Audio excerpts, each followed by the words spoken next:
And after church service, Reverend Lawson told me when they pronounced the benediction, everybody's supposed to get up and go home, aren't they? And we're still here. I'm I'm privileged to have Jim Lawson with us today, and some of you have been here with me for the past 13 years, and the number seems to continue to grow. It makes me very proud to have been a part of it. But I can tell you, without the continuing support of Dean Strample and people like Sandy Kilborn, Sandy was somewhere here. Raise your hand, Sandy, wherever you are. And Barbara Breedlove, raise your hand, Barbara. Okay, they're out there working. And if it were not for people like that who actually do the work, the series would not be possible. And I said to them, I cannot go on like this forever. They said, yes, you can, yes, you can, yes, you can. It's sort of, when you say, yes, you can, it sort of reminds me of when Barbara Ross Lee, for those of you who do not know Barbara Ross Lee, she's an osteopathic physician, and she is the first female dean of a medical school, and she went to Ohio University, College of Osteopathic Medicine. No, she graduated from here. She was dean at Ohio University. I thought they should jump. Yeah, she's a graduate. She's a graduate of Michigan State University, and when she saw the dean here, she said, "Oh, I can do that." Is that right? And she became a dean down at Ohio University, and she had me to come down there frequently. And she said at one point, she said, "You have to. The most important, Barbara Ross Lee is Diana Ross's sister." Yeah, I'm very proud of her because she was the first female dean of a medical school, and she had me down there frequently because I was cheap. She said, Bill, I can never repay you for all you have done for this university. I said, try, damn it, try. Well, I said to Jim Lawson, Jim Lawson was one of the first freedom riders. I mean, he was one of those that got on that bus up in Memphis, Tennessee, going down to Alabama, where they were known to beat people that came on that bus to a pulpit. They looked anything like him. They beat them, they abused them, they put them in jail, and all manner of evil things about and against them, but he went on and did it. And the reason he did it was because he felt as though to give up himself and to object to, and if he wanted to challenge the system of segregation and discrimination, he had to do it nonviolently. So he is a student of Gandhi, as are a lot of us. We have patterned ourselves in this resistant movement of segregation after Mahatma Gandhi. Now, it is no coincidence, mind you, that in a row now, several of the leaders in the civil rights movement were born like 1, 2, 3, and 4 years in a group. And I was kind of looking at that. I was comparing my age with his age, and I know I look much older, but I'm not that much older. But we said that Rev. Abernathy was the right hand of Martin Luther King Jr. He was born in 1926. I was born in 1927. I think you were born in 1928? 1928, and Martin Luther King Jr. was born in 1929. You get that? 26, 27, 28, and 29. 4 of us. Now, sometimes the Lord has a plan that we don't know about. He does not share it with us. It just happens like that. But all of us wound up doing the same thing, challenging the system of segregation and discrimination. Perhaps it was in the plan. Now, this year is significant, people, and I hated for this year to be spoiled by a member of the Supreme Court. A couple of years ago, we thought the health care bill was going to be screwed up by one of the members of the Supreme Court, and he surprised all of us. I mean, Robert, he surprised me. I said, oh, well, we're sunk now because Robert's going to kill it. And he surprised us and did the right thing. Even people who you don't expect to do the right thing will do right. Then sometimes people you expect to do the wrong thing and do the right thing. But this way, Scalia did not disappoint us.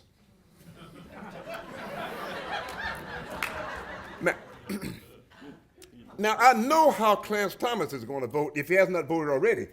If Scalia says we don't need the Voters' Rights Act anymore, Clarence Thomas is going to vote that we don't need it anymore. You got a black president. What do you folks want now? You never quit asking for things. Now, let me say this. recognize this is 150 years since the Emancipation Proclamation. So why the hell are we still talking about segregation discrimination? 150 years after emancipation, didn't that end it all right there? Oh, it didn't, okay. 50 years after Martin Luther King told us about the dream that he had. First in Detroit, and then in Washington, and we're still here talking about segregation and discrimination. Medgar Evers was assassinated, 1963. Jack Kennedy was assassinated, 1963. I got out of jail and moved to Detroit, 1963. Martin Luther King wrote that magnificent letter from the jail in Birmingham in 1963. That was 50 years ago, people. 50 years ago, and we are still fighting the battle. So I said to my friend, Jim Lawson, he and I were together year before last in Chicago for the anniversary of SNCC, the Students Nonviolent Coordinating Committee, where they observed their 50th anniversary.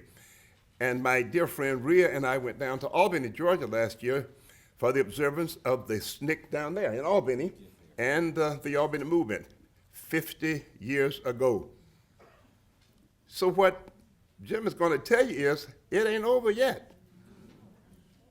Why do we continue the series? Number one, for those who cannot imagine how it was, that's for the benefit of the students. And for you older people, a reminder there's still some work to do. Now, he is a Methodist minister. Now, you Baptist ministers understand that Methodists also can get some religion. Well, I mean, no, you don't have to be submerged. You can get sprinkled, huh? You can get, so when he went to join the Baptist church, he said, well, I've already been baptized. Oh, no, you haven't. You were sprinkled. That's not baptized. But I want you to know it was not just a Baptist thing or Methodist thing or Episcopalian thing or Catholic thing. It was us together. We came together collectively. But we thought the only way you're going to change this nation was by a war. This nation was built on a war, revolutionary war. We have war after war after war, fulfilling the prophecy of the Bible. There will always be wars. But anyway, he brought that message back from Gandhi, and it was picked up by Martin Luther King Jr. There's another way to permanently change society, and it's nonviolently.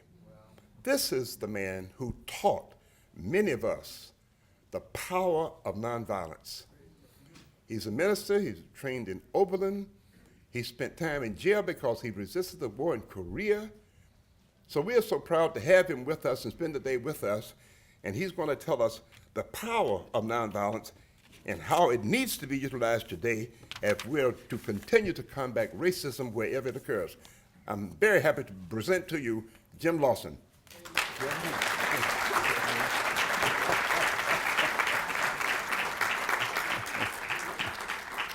Well, now, how do you follow an act like that?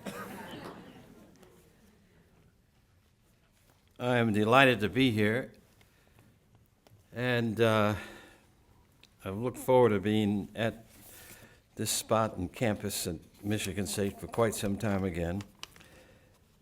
It is terrific to see Bill Anderson still in full sway, in full action, in so many different ways. And I congratulate you, Bill, for this, not only the Life Achievement Award, but for this kind of a lecture series that tries to keep people reminded of where we've been, where we've come from, and where, in fact, we still have to sort of set our sights on the map and the road map that leads ahead, that the job really is not done, the task is not done.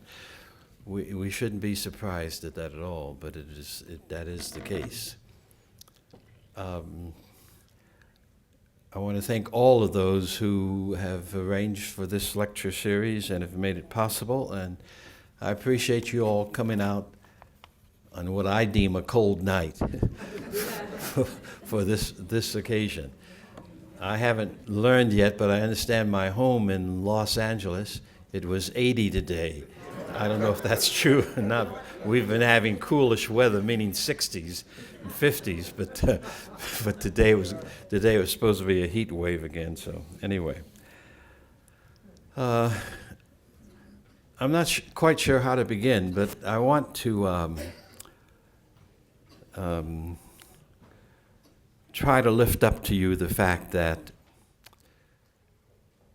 we in the United States have had a long history of what can be called nonviolent struggle.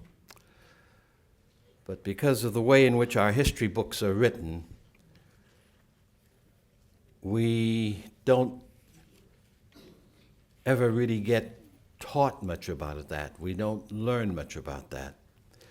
When we talk about our nation coming out of the American Revolutionary period, we think entirely war, and we think that was the way it happened. And when we say that we were created, and we want to say always that the nation broke free of King George because of war. We don't see the July 4th, 1776 statement as the intellectual, the spiritual, the moral, the philosophical mind that was a break with tyranny. We don't see at all the very hectic organizing that went on between 1740 and 1776, where bars, the pool hall in Montgomery, Alabama was very important. Bars in Philadelphia and Boston were places where people said that were people of all kinds, and it wasn't just white men. It was black folk and Indians and women who insisted out of the development of their colony and their country that they wanted to govern themselves. That the place was filled with ideas. The town hall meeting of people coming together and talking was an event of that moment. I do not know how some of these things happened, but for an example,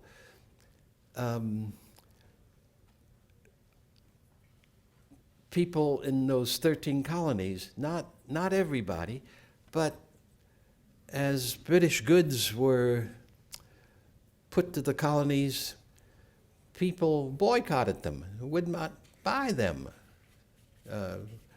period. As King George laid taxes down, there were settlers seizing a new opportunity in a new land who refused to pay the taxes. British troops were in the colonies. They needed places to stay, and sometimes they would stay in the homes of the settlers. Settlers refused to house them. This is all massive resistance, you see, without firing a shot or saying an angry word.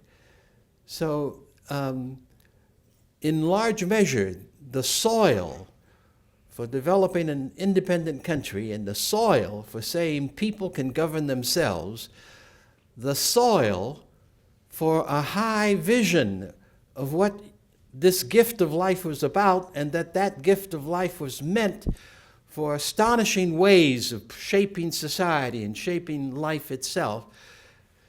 Those themes were built into the nature of the political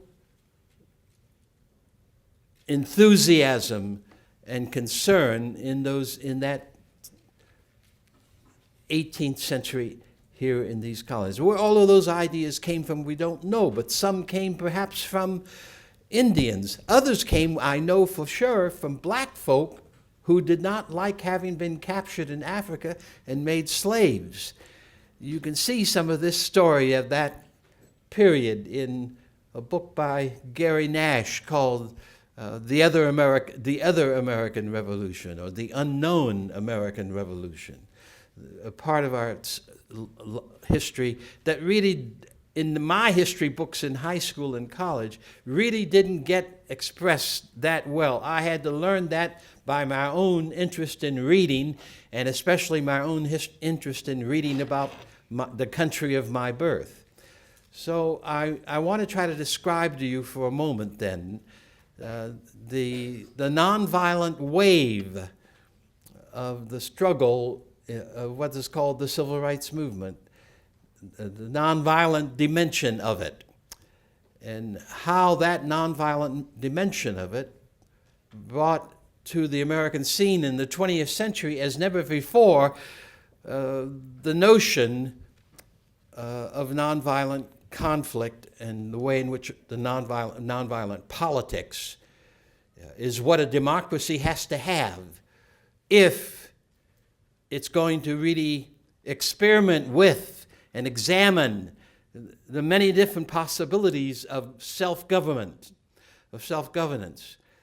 An electoral vote is an inadequate tool for nonviolence. I know that we in the civil rights movement applaud the fact that we, in the 1965 Selma to Montgomery movement, forged the 1965 Voting Rights Act,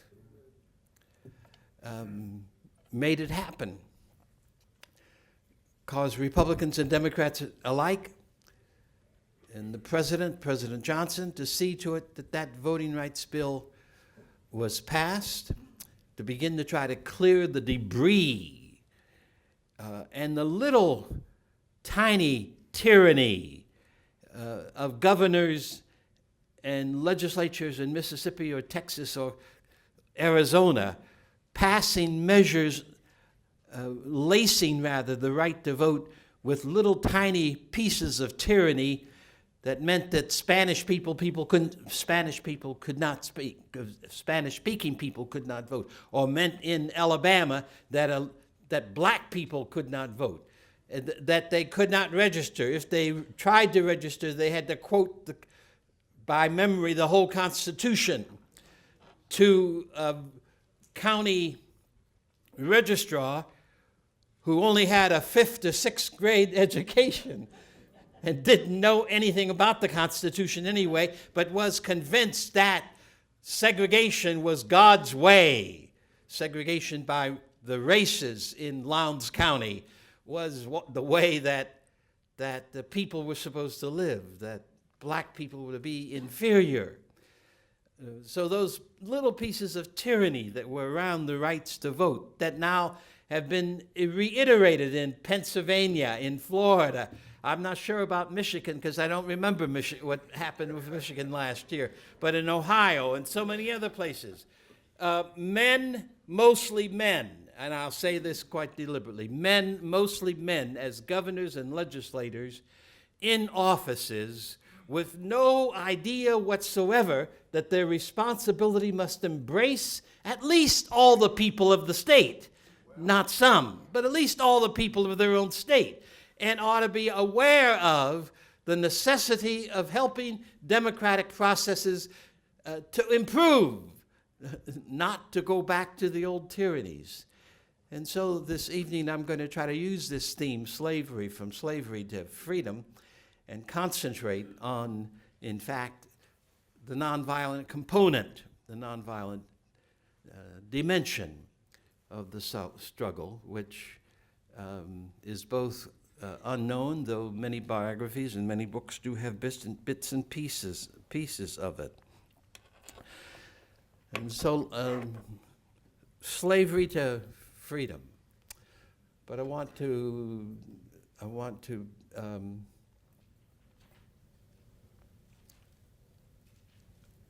add to the meaning of the title, because it might be better to say, for our thinking tonight, not slavery, but tyranny.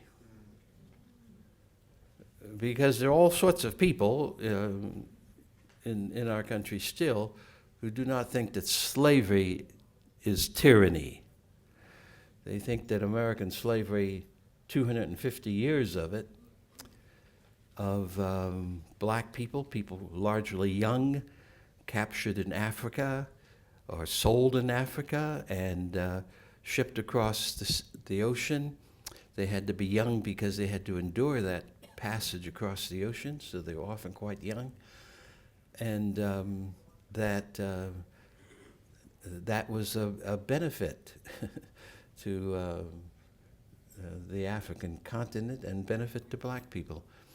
I heard once a black preacher over the radio some 10, 20, 30 years ago in a radio message, and I don't remember what the occasion was, from Louisiana. I remember that, Baton Rouge, Louisiana, where I had traveled any number of occasions, say that slavery was the best thing that ever happened to the African. Lots of folk still have that temperament. So I want to use the term not simply slavery, but tyranny as well.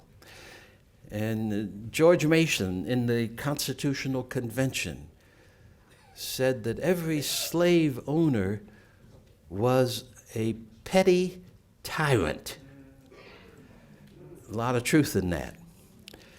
And the way our history in the United States has shaped and formed itself, we have emerging in so many different ways a lot of petty tyrants all across our country who want not to have the well-being of 315 million people as the heart of governance or at the heart of who we are as a people, but want to have power and domination, want to have wealth as the height of, and who think therefore that all sorts of people ought not to be considered within the context of the family of this country, America. So I want to put into that tyranny. We hold these truths to be self-evident that all are created equal and that all are endowed by the Creator with certain unalienable rights, and among these are life, liberty, and the pursuit of happiness. Well, when we talk about slavery and tyranny, we need to put it over against this notion of the equality of all humans, the equality of an equality has been given to us by creation, by God, if you would, not by any government, not because we've achieved any kind of particular status, certainly not because certainly not because a king says so or a queen says so, and not because a president or Congress says so, but because it is a part of the very gift of life itself, for which we have to be grateful. So shape freedom against that preamble of the Declaration of Independence. Shape the business in the United States when we use the term freedom more often means my license to make you do what I want you to do, my license to control the resources of this nation. For a large, huge company like a corporation like the Pentagon, and for another comparable large company like Exxon or ExxonMobil, those big corporations, a public one and a private one, their notion of freedom is not the access of each life to all of the possibilities of life, but their notion of freedom is our license to corral as much of the wealth of the world, and our determination that the earth belongs to us and nobody else, and you need to do what you need to do what we tell you to do. You need to organize yourself as we say you should be organized. That, in many ways, in my judgment, is a part of the heart of American foreign international military policy, the economic and the military combined together. And that's why our nation is still in grave danger. But it's also why freedom means more than what we mean by freedom. Freedom means this. Freedom means we, the people of the United States of America, in order to form a more perfect union, to establish justice, to ensure domestic tranquility, to provide for the common defense. Well, you know the preamble to the Constitution. Freedom means trying to establish a society where justice and liberty and tranquility and common defense and the general welfare, and the blessings of liberty are available to all the people and are woven into the fabric of the politics, the fabric of the economy, the fabric of religion, the fabric of education, the fabric of culture, the fabric of the arts, the fabric of the entire land. That is what, in my judgment, freedom means. So from tyranny, slavery, to freedom, from my perspective, is to somehow in our country have the understanding that there is in real ways an unlimited possibility for human life,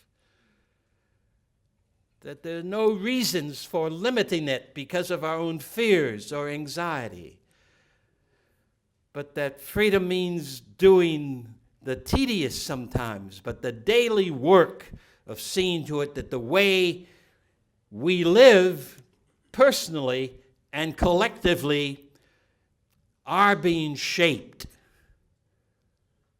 by justice and by truth, by tranquility, by perfecting the union, by listening to the health, the general welfare of all the people. And that's in some ways what Martin King was about, and about what the Civil Rights Movement was about. It was building upon the experiences of the year 1776 and insisting that in the 20th century we can do better for ourselves as a country, that the injustices are not God's will or shaped in concrete, that there's no necessity to go around blaming people for the tyrannies of our own time, but the main ambition should be for us to work against it and to resist and to be a people, even in our own homes, who are committed to what I like to say are the infinite possibilities of a people who genuinely are committed to freedom as the building of a community where there is genuine health for all, a community where indeed every baby is blessed with the hospitality of the society and with the possibility that every baby can have access. I like the text in the 65th chapter of Isaiah, where in that prophetic vision, verses 17 to 25, this Isaiac prophet, who could have been the granddaughter, maybe I think sometimes in my own mind, of the first Isaiah, calls for a land where no baby is born into calamity, where people will work and they will be able to use the sweat of their work to flourish in themselves and in their families and in the community of which they're part. We had a terrific movement of nonviolence in the United States between the years of about 1953 and 1973. That was a nonviolent movement. And where eventually Martin Luther King Jr. was the man who picked up the phrase nonviolence from friends of mine, in fact, and began to use it after 10 weeks in the Montgomery bus boycott of 1955-56. Now, King had done something of extraordinary power because he tried to apply to the black folk who organized that boycott, of which he was one of the parts of it. He applied the notion there of basic Jesus spirituality and theology. Because one of the things he said at the first public gathering of that boycott was, in my mind, of great power and significance. He said, now, we will not be burning any crosses in downtown Montgomery. For those who don't know, that cross burning by the Ku Klux Klan and the White Citizens Council was a common way of threatening mostly black people, but also from time to time a white person who dared to begin to raise a voice of resistance to the life of the 1950s. So he grafted into the boycott the notion of what he also called Christian love. We're going to, he said, have the mind of Jesus as we do this. So it's partially a mistake to say that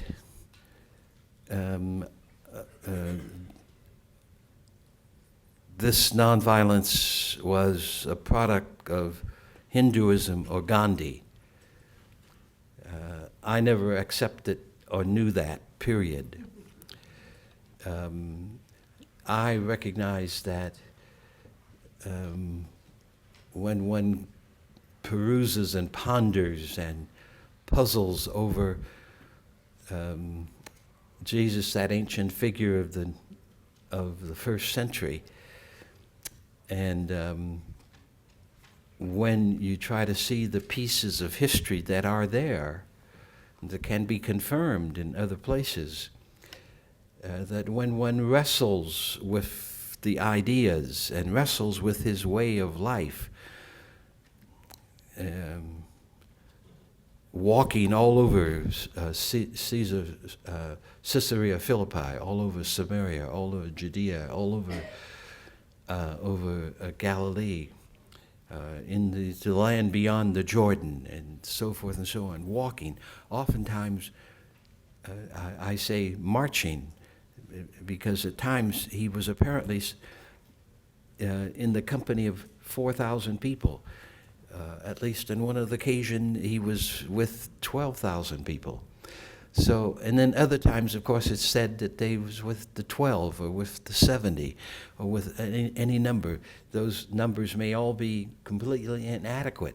But the point is that he walked around a province of the Roman Empire with people following him, or people surrounding him and teaching people and caring about people and going to people, not their coming to him primarily, but going to people.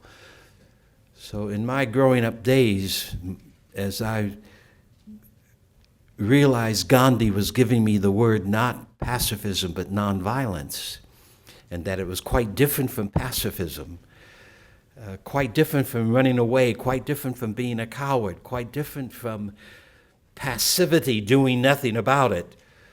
The term nonviolence for me gave me real power and great power as a person. And I found that in much of Jesus' mind and thought, there is the notion of how we human beings do not have to give our consent to the status quo when the status quo is acting in tyrannical ways. So I am not a Hindu mystic, as one writer said, never have been. I don't know what that is. But I guess you can say that theologically and spiritually, I do consider myself a Jesus mystic. And that the thought of Jesus, that you have power and you do not have to respond to a slap on the face with another slap on the face. You do not have to respond to a hostility with your hostility. He follows much of the thought of wisdom in the Hebrew Christian Bibles when he insists that in the midst of evil, you can nevertheless, even as one human being, be a quiet practitioner of good, the quiet practitioner of the right, no matter the evil that you're walking through. and in. So that's what King tried to suggest in that December the 5th first speech of his as Missionary Baptist Church in Montgomery, Alabama, that we are not going to imitate the indignity of what this segregation has done for us. We're not going to imitate it. We're going to find other ways of resisting. The boycott is going to be a creative tool of power by which that can happen. And so that was the first campaign of nonviolence that hit the press in the United States as such. Now there are great strikes in the 40s and 30s.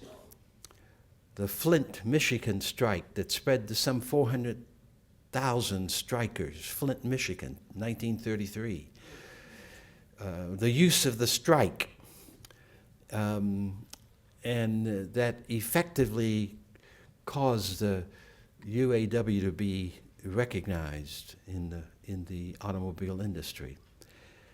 And the strike is not something that was invented in Flint. It is first used and found in written history in 1170 in Egypt. 1170, before this current era. So a tactic used in conflict is a very, very old device for the human family. Boycott being something of the same thing, a tactic used, an old device where people decided that by leaving it alone and not riding the bus, you can engender some power and can begin negotiating with the bus company and get them to change. So after about 10 weeks of that boycott, Martin King then throws into the public discussion the term nonviolence and Christian nonviolence. And that word, of course, began to go all around the world. And the aura of Martin King is not because of charisma, but because 40 or 50,000 black people in Montgomery said, young man, you are our spokesperson. You are president of the MIA, and you have to help us make this boycott make change in our society, in the city of Montgomery. And Martin King had the gifts and the tools and the tenacity to decide to make it happen, to go ahead and do it. He did not choose it, you should understand. He was chosen. And that chosenness made him change the entire way that he had been living his life, and the entire way that he had perceived of himself as a well-educated Baptist pastor, theologian. It forged in him an entirely new imagery of what ministry was about and what preaching was about and what leadership was about. But that boycott is the first major campaign ever in the United States where a major spokesperson for thousands of people declare, we are engaged in a Christian nonviolent bus boycott, and we will bring a different dimension to this city of Montgomery, and we will keep walking until the changes have begun. I don't know how many of you know that bus boycott could have lasted less than a week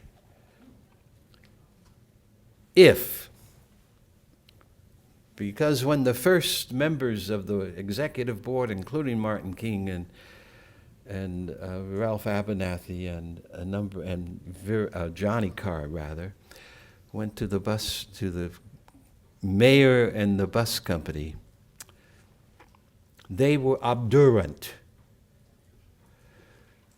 That group of people, launched in a very brand new moment of history, did not actually ask for the desegregation of the buses or the pulling down of the signs.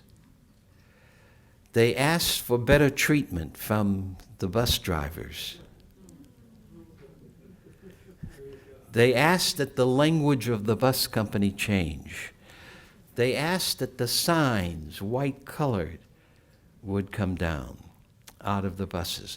They asked that passengers would sit on the bus, first come, first serve, white people from the front of the bus, black people from the back of the bus. Okay? That was their request. And the bus company and the commissioners of the city turned them down as being impossible. And so the boycott went on another week or so. And in addition to that, they asked the national office of the NAACP to support a suit to make them pull the signs down and treat them better. And Roy Wilkins wrote them a letter and said that the NAACP is not in the habit of suing on behalf of polite segregation.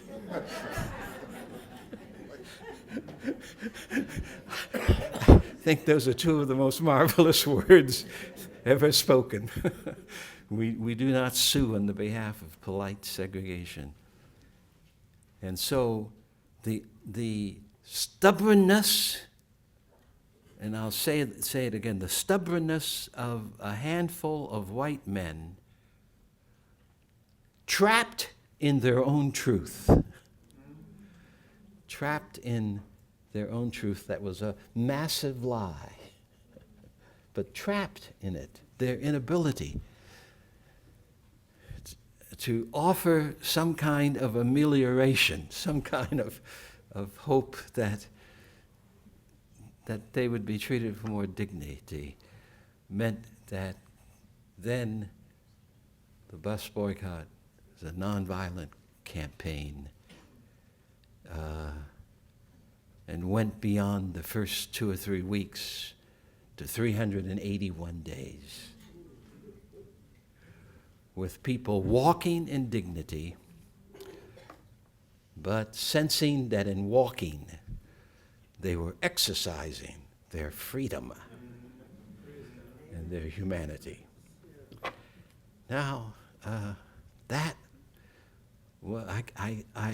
can't describe to you what a powerful moment in history that was, and in the United States. 381 days walking to exercise the meaning of their life, and doing it in such a magnificent way and with such great spirit.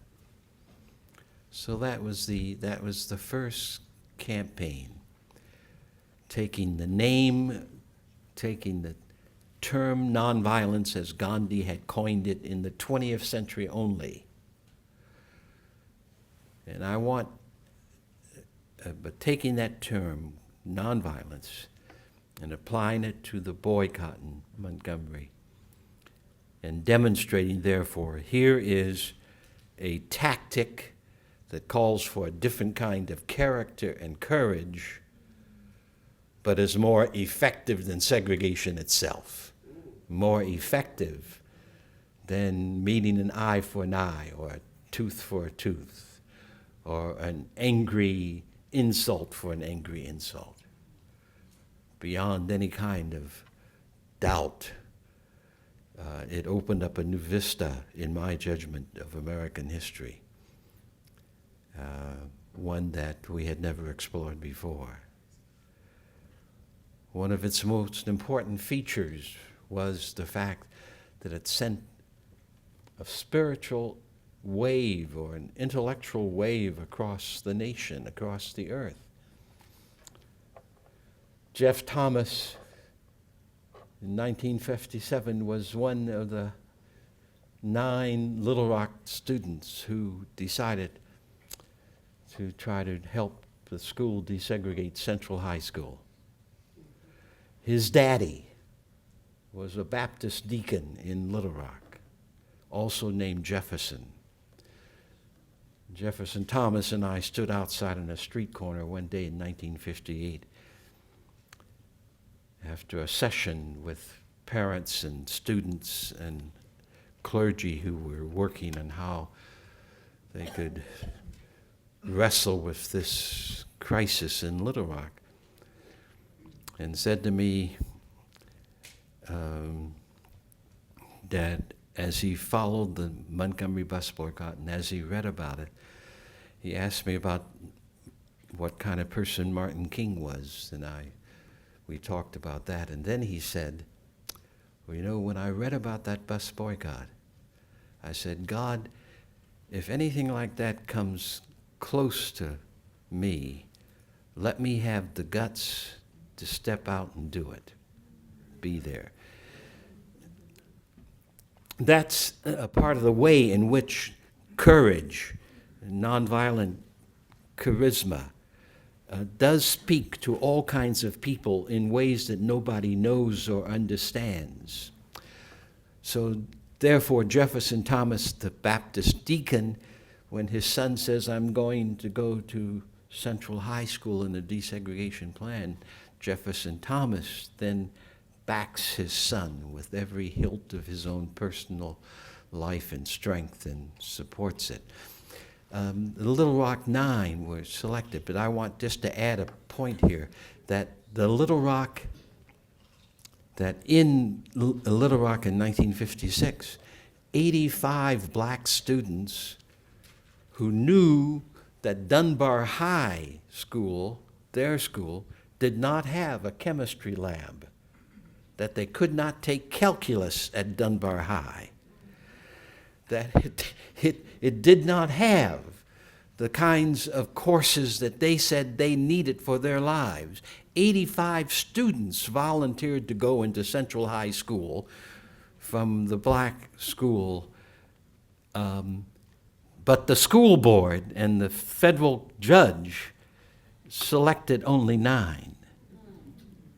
And so that 9 walked into a school scene where literally the White Citizens Council and the Ku Klux Klan had surrounded Little Rock with people in 56 and 57 and had recruited 100 and some white students who were prepared to, by violence, throw those 9 youngsters out of that school. Daisy Bates talks about that, and others have written about it. So, but the point I'm wanting to make is that how the bus boycott thrilled my soul on December the 6th, 1955 in India, where I was working as a coach and campus minister. And I knew this was exactly what God anticipated. I knew that this was one of the most important moments in my own life and in the life of our nation at that time. So that was the first wave. It touched all kinds of people. It touched a man by the name of Andrew White, an AME pastor and executive in Nashville, a Baptist preacher by the name of Kelly Miller Smith, Johnetta Hayes, a housewife, a member of the community church of Nashville. It touched the life of Charles Walker, an MD. It touched the life of Matthew Walker, a surgeon, a black surgeon in Nashville. So that those people became supporters of the bus boycott. And as I was traveling around the country, living out of Nashville, moved to Nashville to begin work with the Fellowship of Reconciliation, those people became my colleagues and friends. Those were the people who organized in Nashville a council called the Nashville Christian Council, in line with the Martin Luther King 1957 organizing of the Southern Christian Leadership Council. So as we met in many occasions as I traveled throughout the southeastern area, Dr. King was concerned for what's the next major step? Where do we go from here? How do we move? And I began to take on also that question and that attitude, and so began to talk in Nashville about it. And so that group of people and a number of others decided in Nashville that it's no use our looking around for somebody else to start another campaign of nonviolence. We should start it. And so we did. We did it from a strictly Gandhian methodological approach. We gathered people for months to talk about the plight of the Negro in Nashville. What are all the issues we're facing? And then we spent another 3 months determining where will we begin. And we said, let's desegregate downtown Nashville. We learned that primarily from the women, the black women in these workshops that in 58 and 59.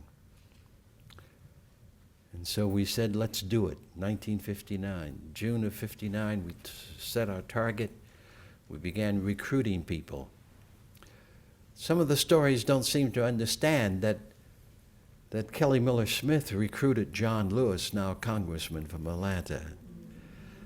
That I recruited Diane Nash and Paul LaPrade, and I recruited Curtis Murphy. We talked to students and others about the workshops. And so then in the fall, I began a series of 4 months of training, role-playing, on how to do nonviolence around desegregating downtown Nashville. That movement, that sit-in was not about getting a hamburger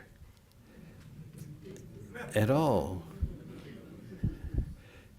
Its short-term operation and conversation was about jobs for black people. We could not get certain kinds of jobs. It was about the fact that though we had money in banks in downtown Nashville, that money would not be loaned to black people for housing. That's what it was about. It was about the fact that there were white-colored signs across downtown Nashville over drinking fountains and restrooms and waiting rooms, that kind of abject nonsense. And there was no objection to that from the churches. None whatsoever. We were the first group of people with desegregation of schools going on that said, we're going to begin in the public arena where none of us knew how to operate with it. But we said that's where we're going to begin.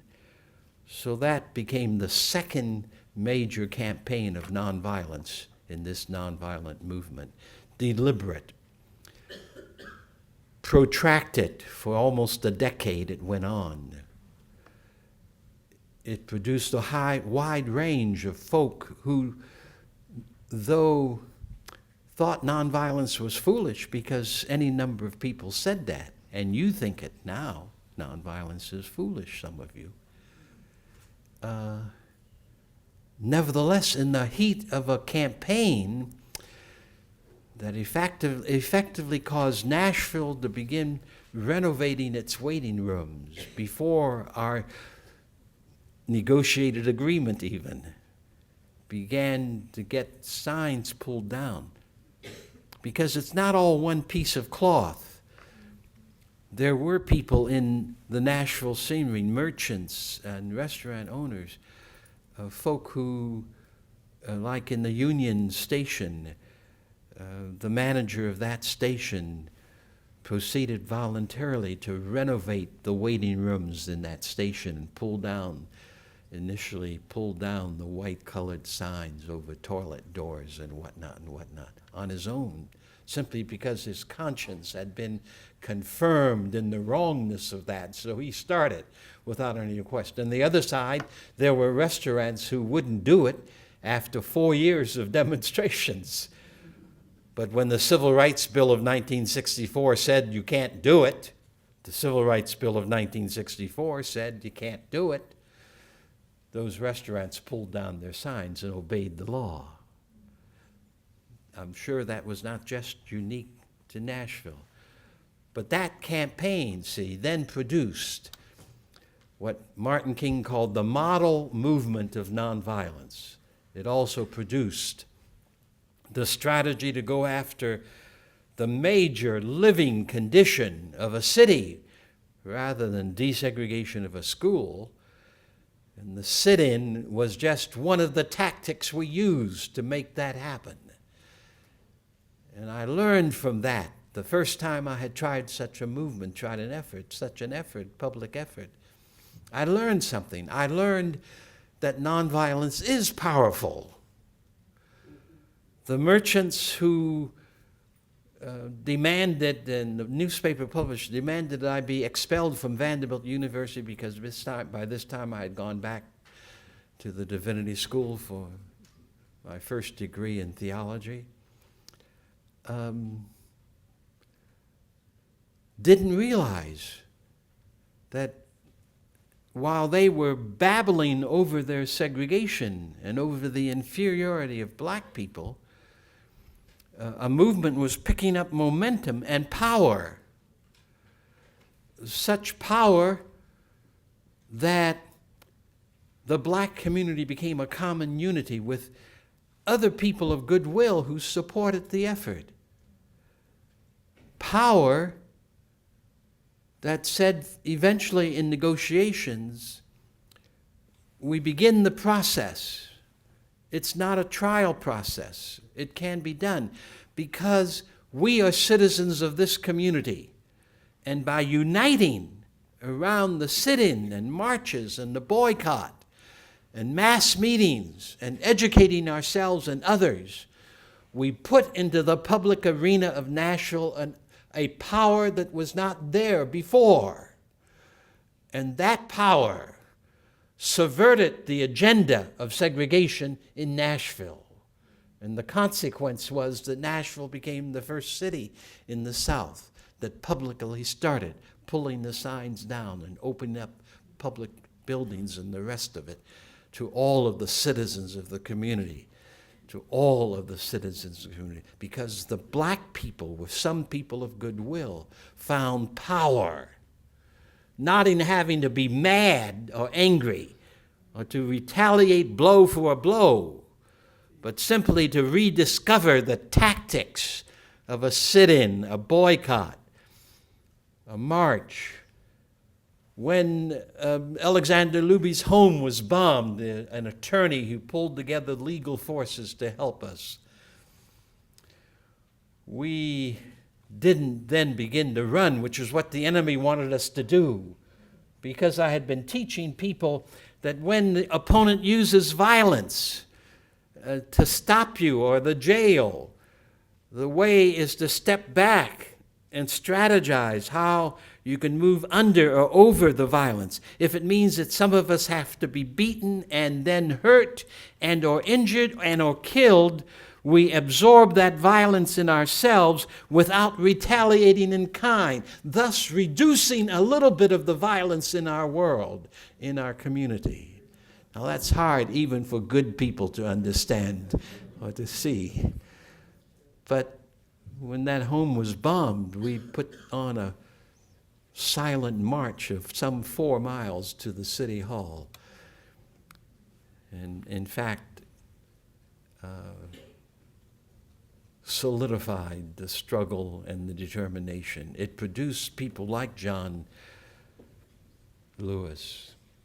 We became the staff for the movements in other places of the country, for SCLC, for Congress of Racial Equality, for the American Friends Service Committee, for then the formation of SNCC in 1960. And that cadre of people trained in nonviolence and convinced of its power and efficacy, its practicality, then helped to promote it. In the jails in Mississippi, in the Freedom Ride in 1961, the third major campaign, a new element was sparked by the Freedom Ride. I will not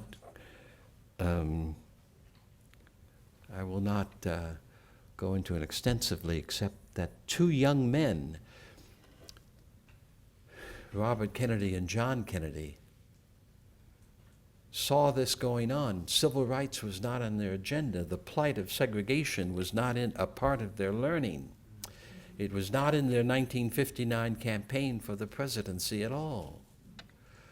But when the Freedom Ride came down the road, they recognized that as leaders of a government, they had to understand it and do something about it. And so, for the first time perhaps in the history of the nation, Robert Kennedy calling and talking to his, under the directions rather of his brother, the president,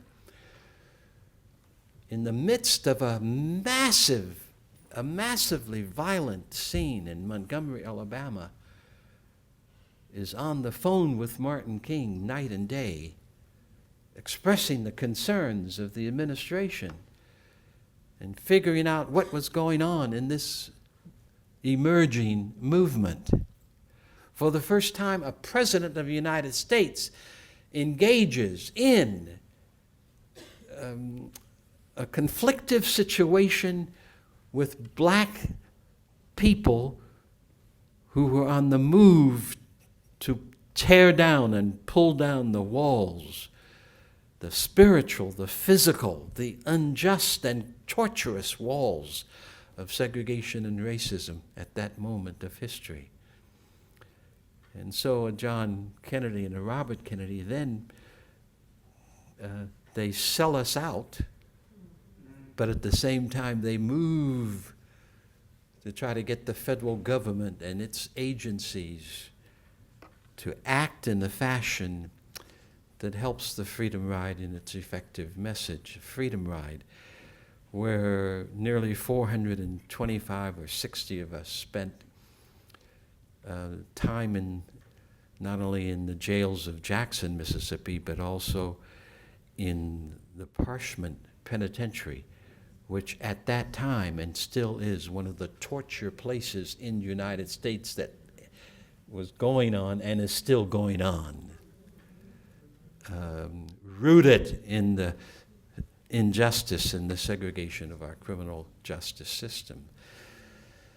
But so the Freedom Ride was the third wave. And in those jails, we, as a part of what I taught in Nashville and elsewhere, but also in the Mississippi jail, we did sessions on nonviolence. And how do you have to gain the courage to face these moments and these police who want to batter you and beat you up? How do you face your own death? And that had a direct influence on 1962 and the Albany, Georgia movement, because Charles Sherrod and others who went to Albany or came from that region learned from John Lewis or Bernard Lafayette or Jim Bevel or Marion Barry and others who were in that jail, who talked and rehearsed nonviolence as they were coming to understand it, and rehearsed with them a methodology. So the Albany movement was the fourth great wave. Montgomery, and then the sit-in, and then the Freedom Ride, and then Albany, Georgia.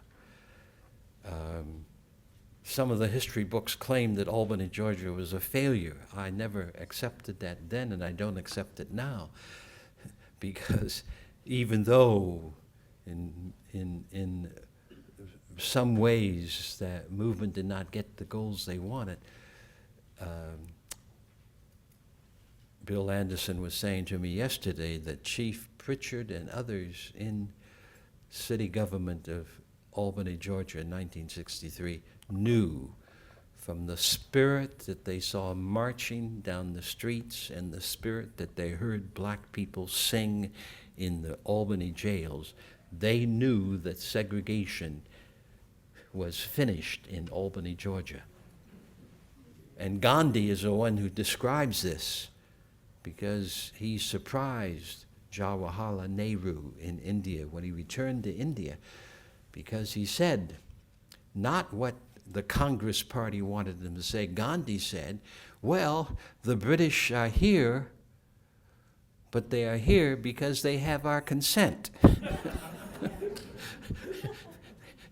You read some of those stories. They didn't like Gandhi preaching and speaking to them in the way he did. So Gandhi said, you take away, let us now decide we don't want the British here, and the British will leave.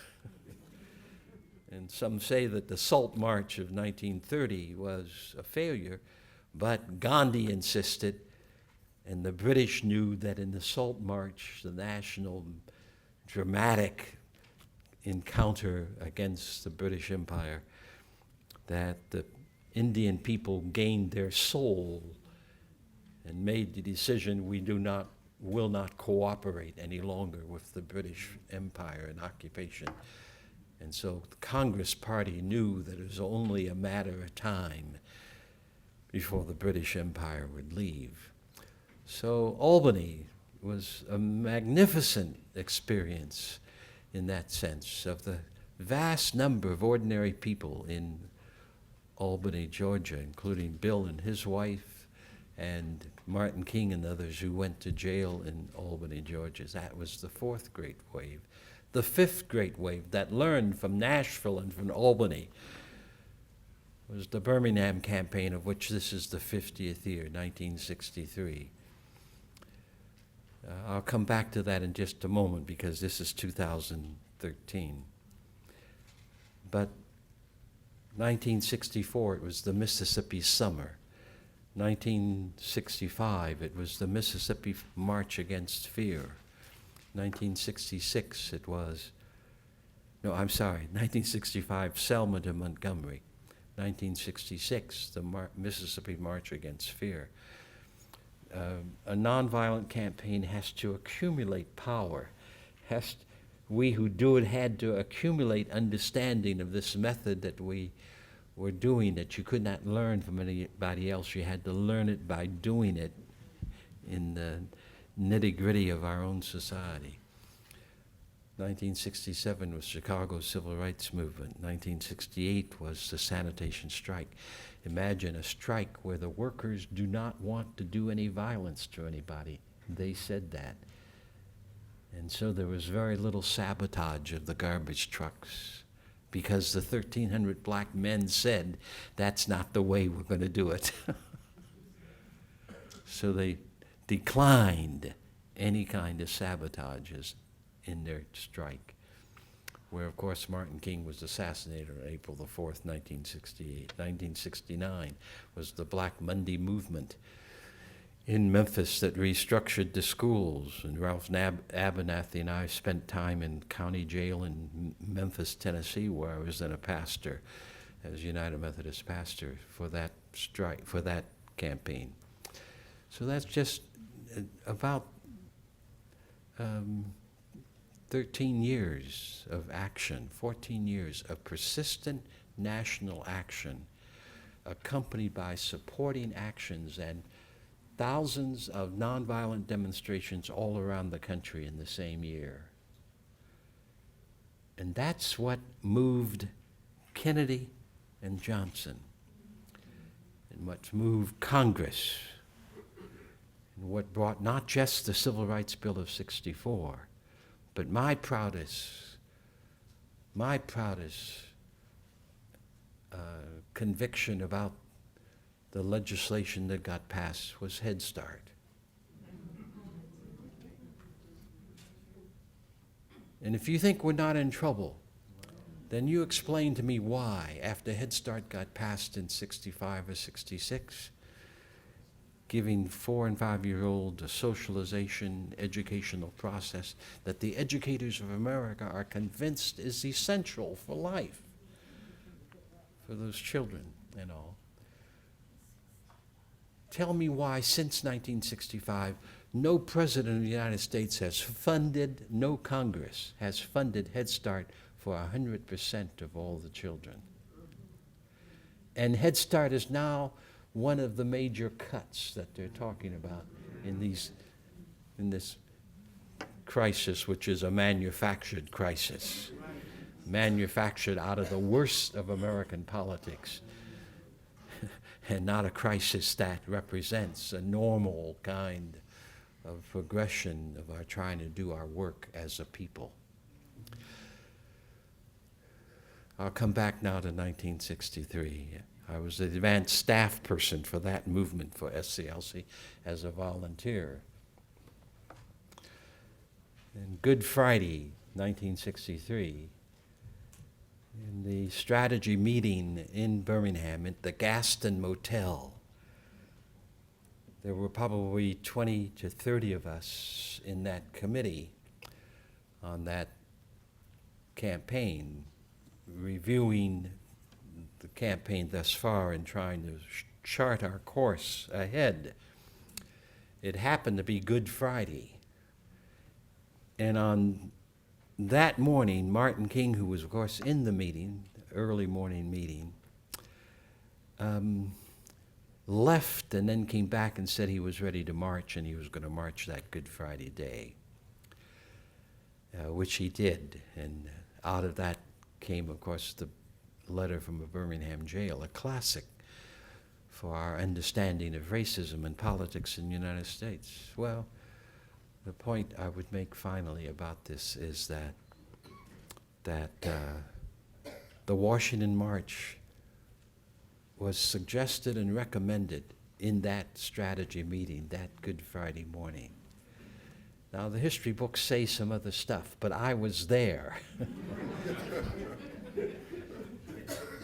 And my good friend and colleague at that time, Jim Bevel, wanted us to move a campaign to Washington, D.C. But the group decided to ask Dr. King to talk with Roy Wilkins and a number of others. Bayard Rustin was in the room, and to suggest that these organizations come together and do a march, a simple, nonviolent march in D.C.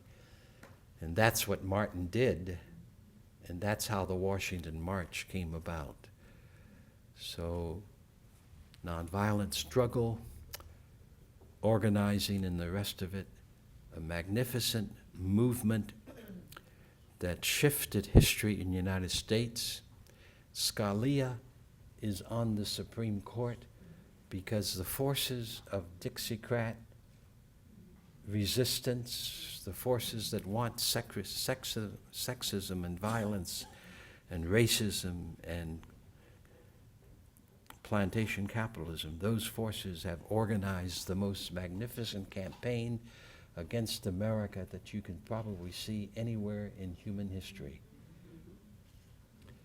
And they've planned these movements. They put $79 or $80 billion into the propaganda machine to convince people that the United States, by principle, cannot develop a society that has full access to all of its people, and that the limitations on women and people of color, the limitations on education, the undermining and sabotaging of the voter rights bill is what is necessary for America's survival and well-being. I want you to see clearly the extent to which, in this year 2013, the job that has begun in 1735 has only begun in the year 2013. That people of goodwill, that people who know the rapaciousness of tyranny in its social oppression forms must come to recognize that we have been set an example of how we can engage the worst elements of our society and the lingering injustices and cruelties that do exist, though they're not in the press, but how these can still be contended against without creating violence and hate and divisiveness. And that can be done through nonviolent struggle. The 21st century in the United States has us at a crossroads, because the nation will go the way of military bases around the world and owning the earth, and Afghanistan and Iraqi wars, of planting 100 combat troops in central Congo, which was done last year. We will go that route. We will go the route of forgetting the children and the poor and the workers who make poverty wages and can't lift themselves or their families as they want to, though they work 70 hours a week. Millions of people who continue to, in the United States, represent the worst of American life. Jesus of Nazareth said that a laborer deserves his wages. Jesus the Syriac, 200 years before Jesus of Nazareth, said that when we deprive people of their wages, we commit murder. What an ethical standard that one is. The point I make is we need a nonviolent revolution as never before. Methodical, disciplined, with millions of American people recognizing that they cannot expect a decent future for their children or their grandchildren or their great-great-grandchildren unless this beloved land of ours, these governments of ours, the governors and the legislatures and the Congress and the presidents, are literally hammered on the forge of nonviolent action and are forged into new creatures who will really want to work out the meaning of equality, liberty, and justice for all. I am convinced, as Martin King said in the last evening of his life, that these are difficult days, but I am convinced also that we as a people can get to the promised land. And when I say we as a people, I mean the 315 million people who still are not in the promised land here in the United States. And I maintain that if our nation is to fulfill the purpose of our own history, we have to become the nation that points the way to the vast possibilities of life in community and in society, where life is fundamentally respected and where we can heal life rather than destroy it.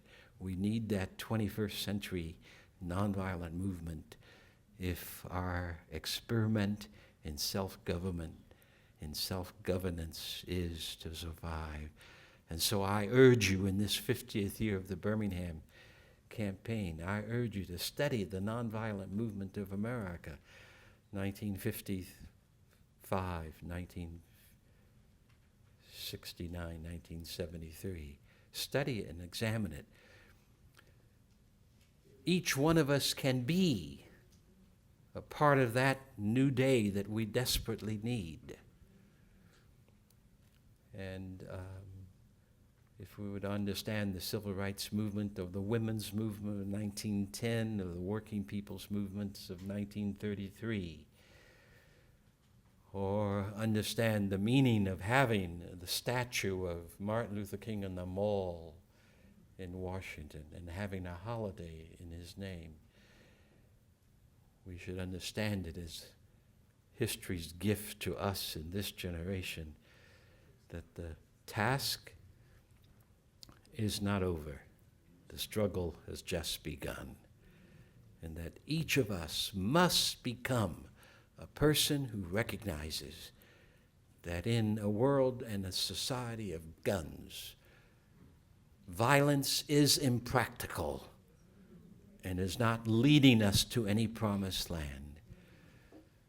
Hatred only divides and creates confusion and turmoil. It cannot heal our sores or our wounds. Only truth and love and wonder can do that. And I contend that whether you and I decide to do it or not, there is a generation in the United States today that will do it. But how much better it will be if we and people like us all over this nation join with our lesser sisters and brothers to really allow our land to have the burst and explosion of freedom, equality, and justice that can help us move as history would have us move.